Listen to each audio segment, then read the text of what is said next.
Welcome to this very exclusive auction. और ये है, लेडीज एंड जेंटलमैन, भारत के संविधान की ओरिजिनल कॉपी। उन 1000 कॉपियों में से एक जिन्हें कॉन्स्टिट्यूएंट असेंबली मेंबर्स के लिए स्पेशली तैयार किया गया था।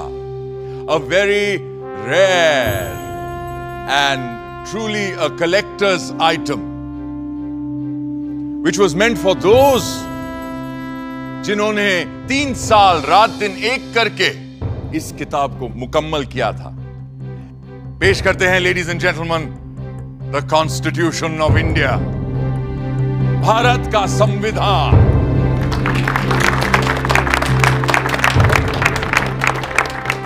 ये कोई आम किताब नहीं, बल्कि प्रतीक है हमारे मुल्क का। पर कभी सोचा है आपने कि ये मुल्क आखिर होता क्या है? समाजशास्त्री कहते हैं कि एक ही नस्ल, धर्म, जबान, परचम और हुक्म को मानने वाले बाशिंदों के समूह से बनता है एक मुल्क, एक देश। मगर हिंदुस्तान जैसे बहुत सी भाषाओं, धर्मों और तमाम जातियों प्रजातियों वाले सब कॉन्टिनेंट को किसी तंग नज़रिए से नहीं देखा जा सकता है। और ऐसे मुल्क, ऐसे समाज में पुरानी रीतियों को तोड़कर सबको साथ लेकर आगे चलने के लिए किसी पुराने कानून से भी काम नहीं चल सकता है। इसीलिए हमारे पुरखों ने बनाया था हमारा संविधान, हमारा कॉन्स्टिट्यूशन, हमारा आईन। ये आईन ही तो वो आईना है जिसमें देखकर ही हम खुद को पहचान पाते हैं और संवार भी सकते हैं। आज से मैं आपको इस जादुई आईने के अंदर के संसार की सैर पर ले जाऊंगी। ये कैसे बना, कब बना, किस किसने बनाया और क्यों बनाया? तो चलिए चलते हैं वहां जहां कहानी शुरू हुई थी, हमारे संविधान की। पर फर्स्ट थिंग्स फर्स्ट, पहले आप भी तो ठीक से देख लीजिए उस मुकद्दस किताब को जिसकी बात हम कर रहे हैं।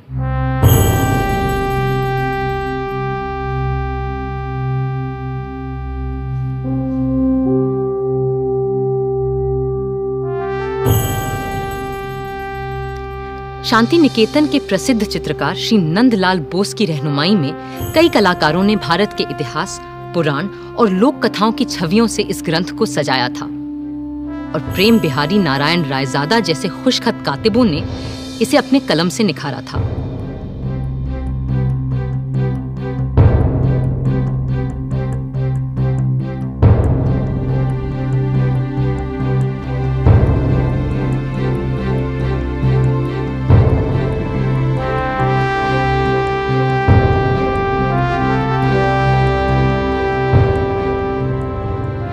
मगर ये काम मुश्किल होते हुए भी बहुत आसान था उस काम के मुकाबले जो इस संविधान की कल्पना कर इसे लिखित रूप देने वालों ने संविधान सभा में पूरे 3 साल लगाकर किया था। क्योंकि वह कल्पना केवल एक किताब की नहीं थी, वह तसव्वुर था एक नए मुल्क का, एक नए समाज का, एक ऐसी नई संस्कृति का जो इससे पहले इस संसार में कभी देखी नहीं गई थी। दिसंबर 1946 में जिस इमारत की तामीर शुरू की गई थी, असल में उसकी नींव बहुत पहले रखी जा चुकी थी। 1857 की क्रांति के दौरान बागी सिपाहियों ने भी हिंदुस्तान का एक अपना संविधान बनाने की कोशिश की थी। उनका विद्रोह तो जल्दी ही दबा दिया गया, मगर आजाद देश का एक अपना आईन बनाने का सपना न दबा था न हारा था। और जैसे जैसे महात्मा गांधी के नेतृत्व में आजादी की आवाज तेज हुई, तो अपना संविधान बनाने की मांग भी और तीव्र होती गई। My mentor Gopal Krishna Gokhale presented to the British government a note on the Constitution in 1914, and the British said, yes, we will accept it after the war. But now they want to make a constitution for us. But you know, a constitution for India should be and can be framed only by Indians. Now it works. What will you do with this spinning wheel, Mr. Gandhi?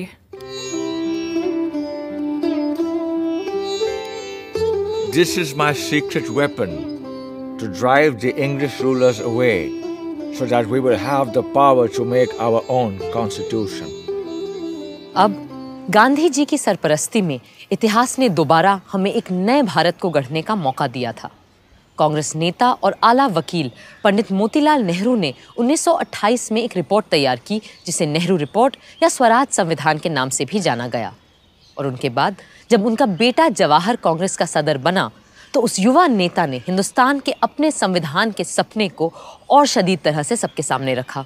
आजादी दी नहीं जाती, स्वतंत्रता किसी कानून के नुक्ते को बदलकर नहीं मिला करती।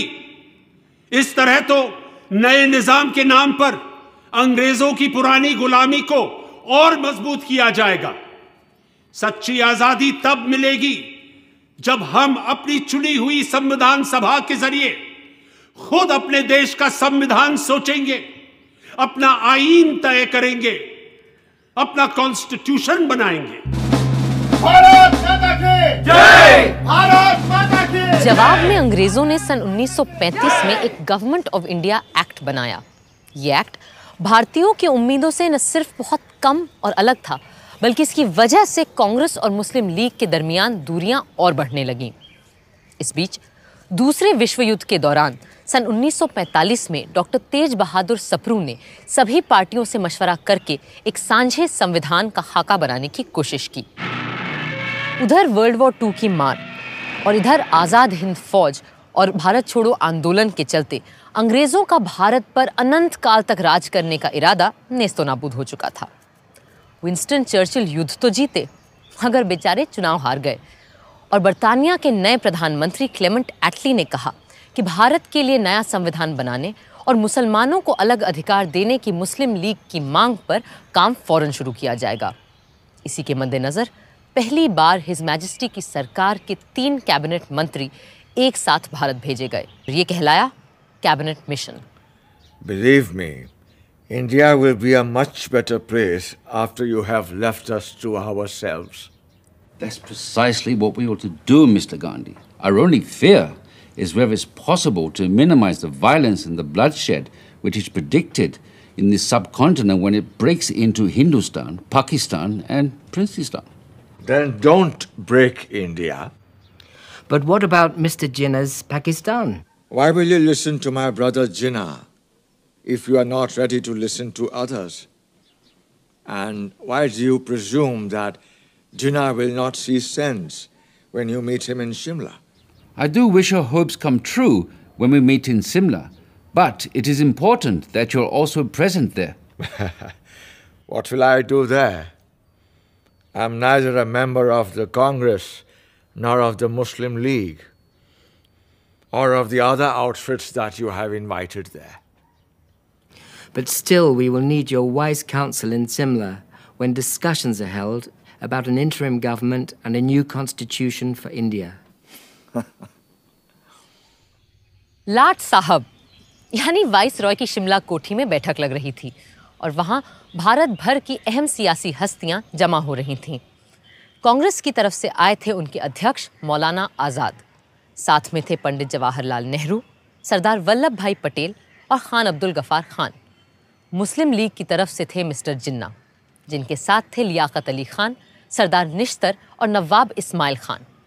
फिर सिख, पारसी, ईसाइयों और दलितों के नुमाइंदे भी थे। उधर पूरे मुल्क में फैले सैकड़ों रजवाड़ों की तरफ से वहां मौजूद थे भोपाल के नवाब मोहम्मद हमीदुल्ला, जो उन दिनों चेंबर ऑफ प्रिंसेस के चांसलर थे। Friends, the winds of change have swept the old order all over the world, ever since this bloody war has started. And our new Labour government of Britain is of the opinion that the time has come for Indians to decide how they are going to govern themselves. And the purpose of this meeting is to have discussions with all of you, the representatives of British India and the Indian states, is to secure a way of framing the constitution of a free India.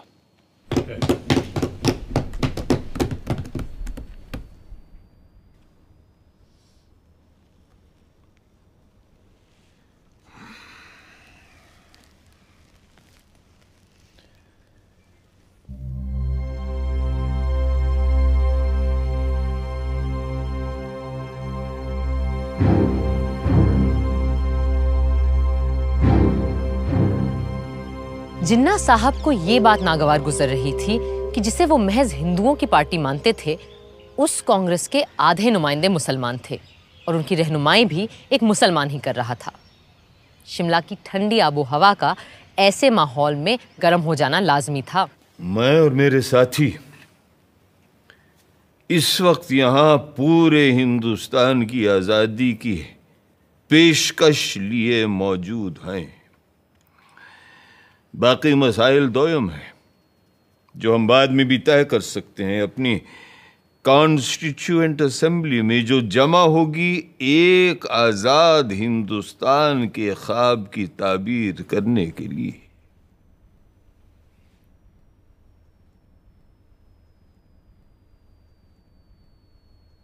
My colleagues and I stand here for the independence of the whole of India.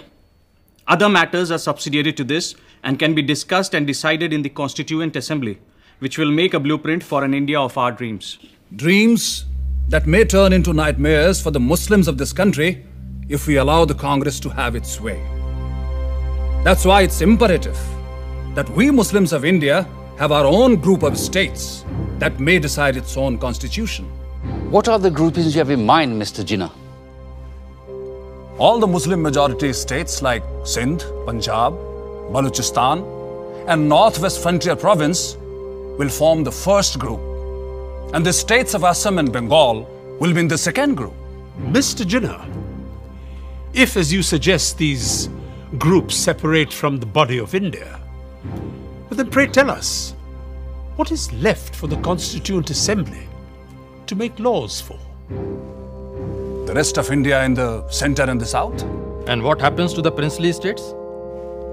Well, they can have their own constituent assemblies. This is not acceptable to us.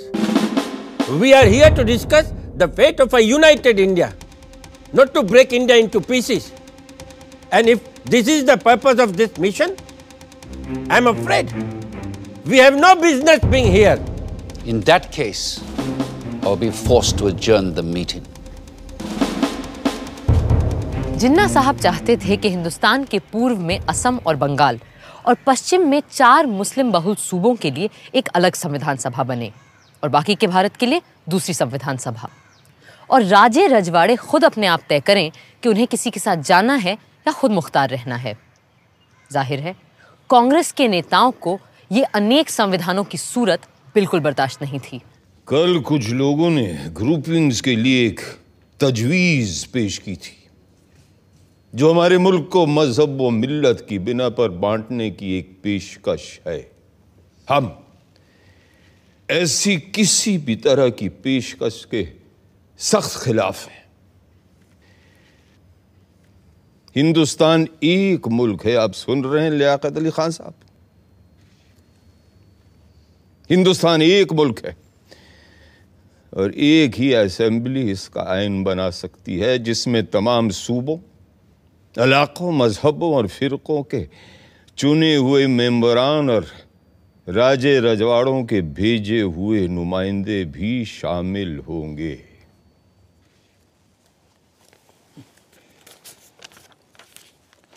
References were made yesterday to groups of provinces arranged on communal lines.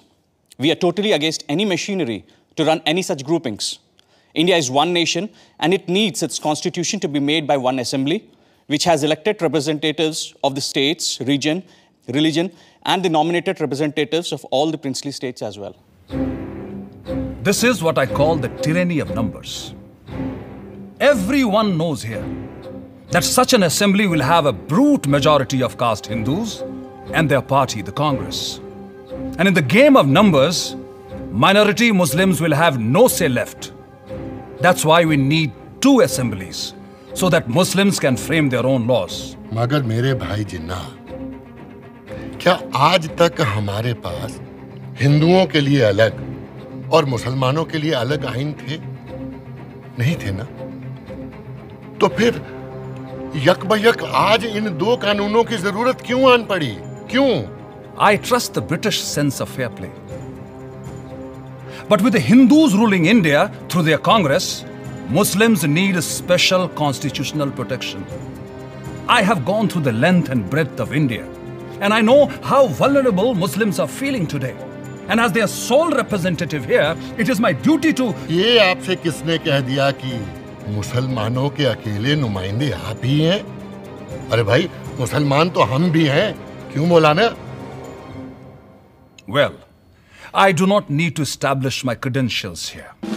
Because the Muslims of this country know who stands here for their rights and who here is a paid quisling Muslim masquerading as their representative. I take strong objection to such a remark being made about my esteemed colleague.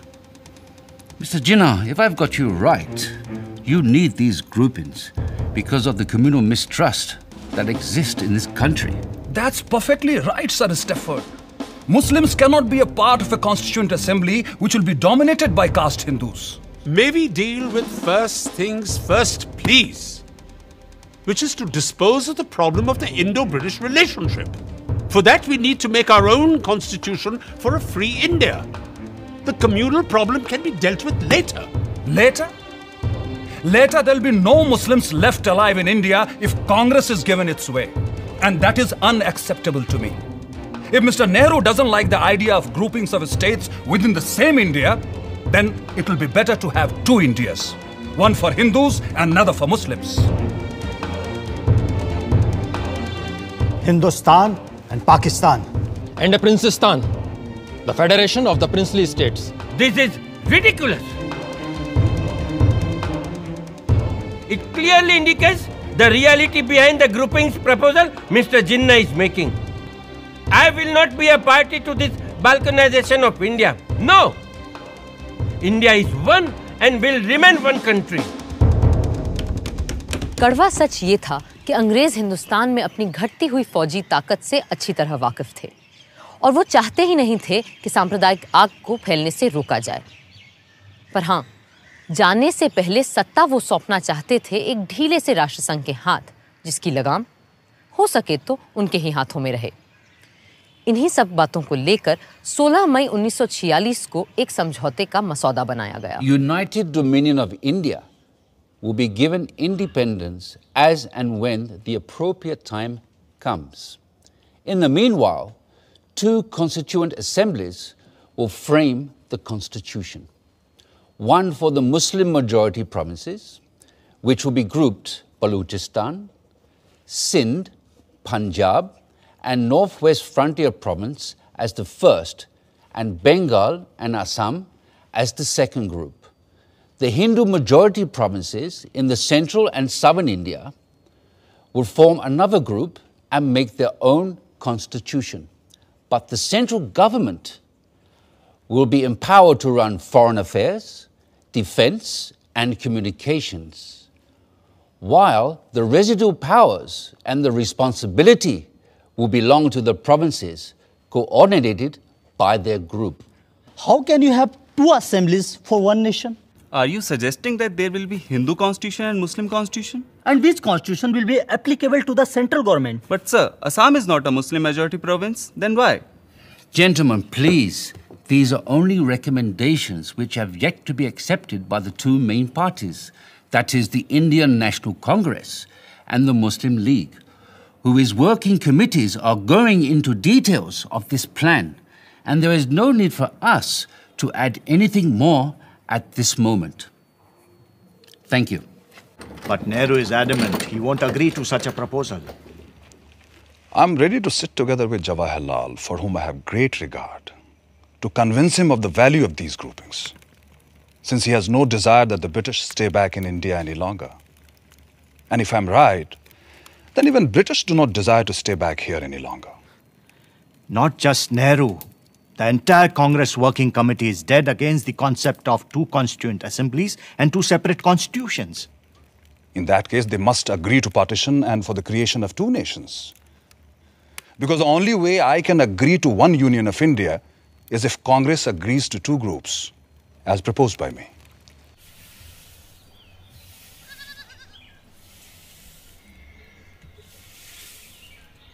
Bapu, working committee ने जिन्ना साहब की groupings की तजवीज़ के खिलाफ एक resolution pass किया है। Congress Working Committee agree that the groupings will hinder the concept of a united India and rejects any such demands put by external pressures which will hinder the working of any body constituted to decide the future of an independent country. There should be a sovereign body for the purpose of drafting the Constitution, and it must be unhindered by any external authority. ये है हमारा दस्तावेज बाबू।